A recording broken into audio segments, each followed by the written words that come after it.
बुंखागोन आं दहाय बुंबाय बे बखिनो मोनाबा बे ओंखामखौ उखैया उन्दुनो हानो ओंखाम उखैयाबो उन्दुनोबो हानो बे ओंखायनो ओंखाम माथो बुंबावनो आं रावखौबो गाज्रि बुङा बुंखागोन बिथाङा मानो बुङा जानो राजनितिसो जाहैबायना बे बयहाबो बुंनो मोन्थाय दं खिन्थु बांद्राय मानसिखौ गाज्रि बुंनाया बेयो थिग नङा आरोखि बांद्राय मानसिखौ गाज्रि खोथा बुंनो नाङा आरो बेखौ आं खावलायो आरो आंबो बुंनाय नङा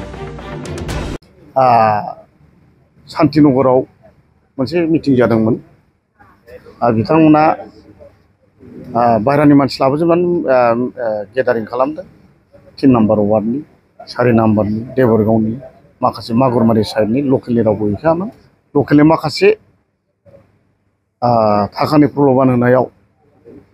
माखासे जयेन जाहैदोंमोन बिथांमोनाबो दिनै फैनानै फिन आंजों जोंनि अफिसाव जयेन जाफैफिनबाय आरोखि दा जेखि बुङा मानो दा आं दाखालिबो खोनादों जा प्रडाक्ट बिथाङा आंनि सोमोन्दै माखासे खोथा बुंथों आंहा बे बुंदोंब्लाबो आंहा बेनि एगेन्स्ट बुंनांगौ खोथा गैया बिथाङा थारमाने मानसिखौ बखियाबानो ओंखाम उखैयानो ओंखायनो बखिबाय थायो बे आं सोरखौबा मानसिखौ बखिनानै आं भट बिग्रा नङा रायजो राजाया अनबा आंनो भट होगोन अनाबा होनाय नङा होमबा रायजो राजाया जुदि आंखौ देरहानो गोसोबा देरहागोन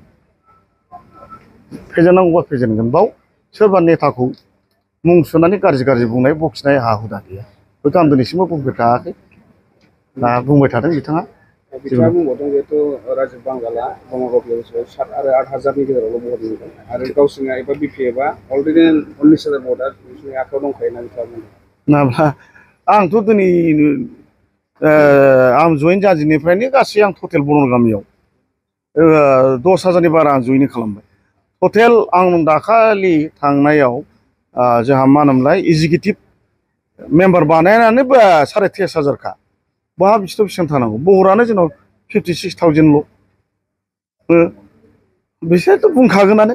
सोर पार्टियाथ' दुरबल बुङो खिन्थु आं बारा थगायनो रोङा सिदा खोथा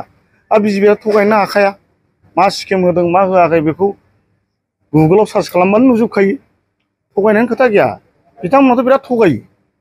मोनसेबो नङा बिसोरनि खोथा बुंनाया जायनाखि दा गोरा बिपिएफनि नेताफ्रा बुङो माखासे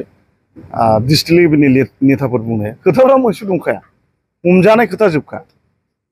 दा बेखौ आं बुंना मा लाब जानो ओंखायनो आं रावनिबो नामखौ लाया आरोखि 35 गासिबो बिल' जाखादों माखासेया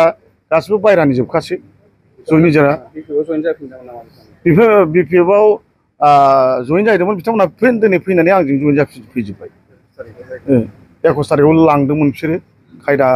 थुसा होनो होननानै लांदोंमोन जाहैबाय लायनानै उनाव बिथांमोना बुजिबाय जे जाला होननानै फैफिनबाय आरो माखासे बिसोरो